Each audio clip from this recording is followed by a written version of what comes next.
In Tehran, fears of infiltration shake Iran's power centers. In Jerusalem, Israeli strikes have reshaped military leadership. In New York, Washington eyes curbs on Iranian diplomats. From shadow wars to UN showdowns, global tensions are on edge.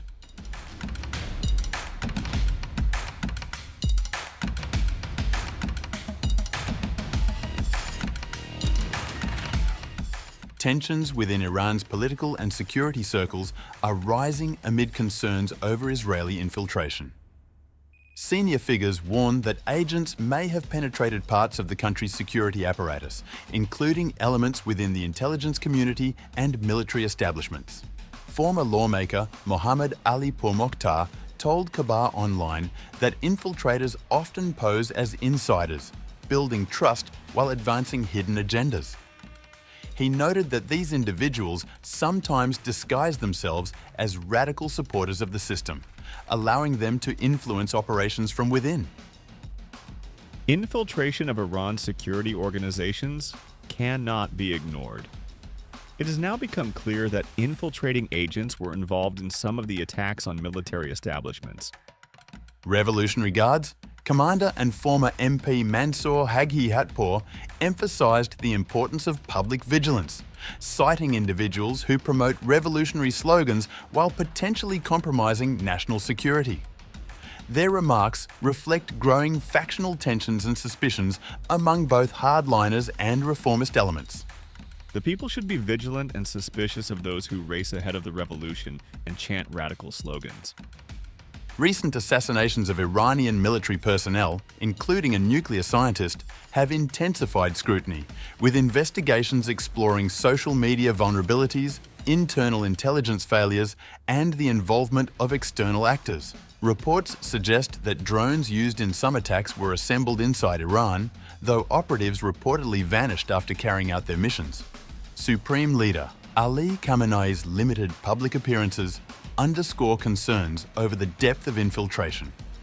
Pourmokhtar emphasized that infiltrators can operate at the highest levels of government, influencing decisions beyond public view. In Parliament, debate continues over the country's nuclear policies. Critics argue that recent moves to increase uranium enrichment and consider withdrawal from the Non-Proliferation Treaty could escalate tensions with external powers rather than strengthen security. Iranian officials face the complex challenge of balancing internal governance, national defense, and foreign relations, all while addressing the persistent threat of infiltration within the state's own ranks.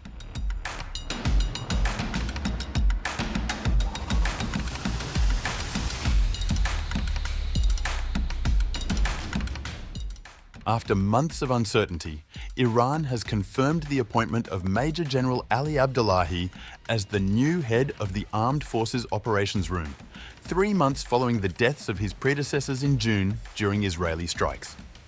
The announcement, made on the birthday of the Prophet Muhammad, was reported by Iran's state-run Tasnim news agency and reflects the Supreme Leader Ali Khamenei's decision to place Abdollahi, formerly coordinating deputy in the General Staff, at the helm of the coordination headquarters.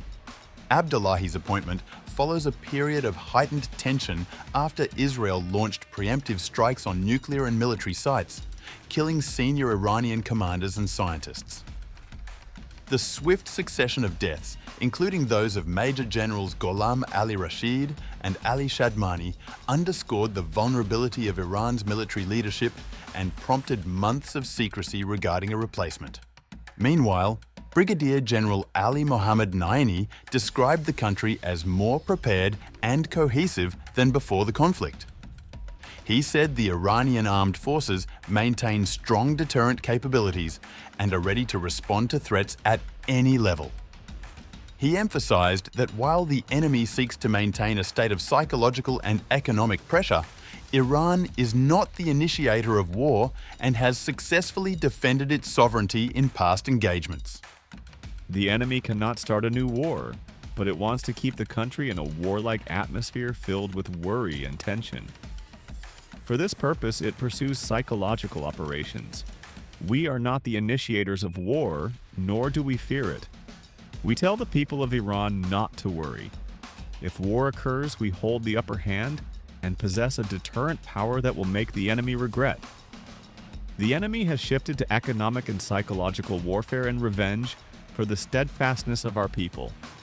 But our armed forces are fully prepared for any threat at any level, with capabilities far greater than in the past.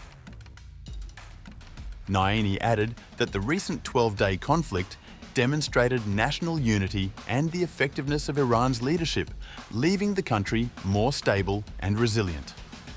He noted that the Iranian people remain committed to protecting their national interests and identity, and that external attempts to undermine the Islamic Republic, including through military and economic measures, have so far failed to achieve their objectives.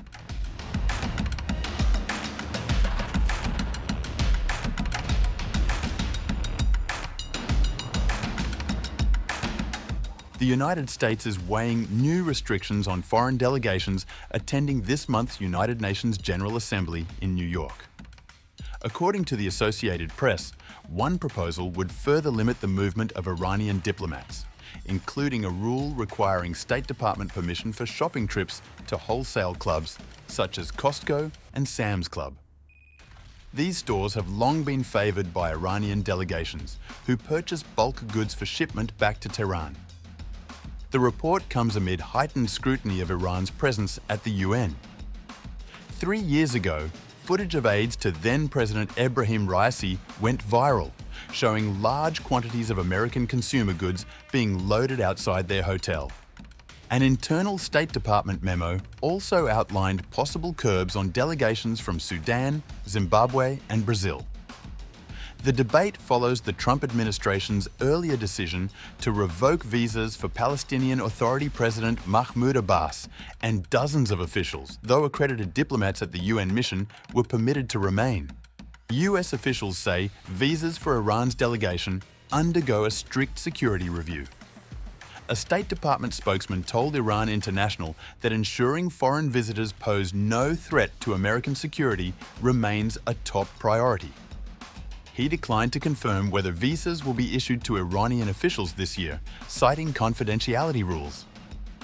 The AP also reported that last week the administration lifted long-standing travel restrictions on Syria's UN delegation, following the removal of Bashar al-Assad and efforts to reintegrate Damascus into the region's diplomatic landscape.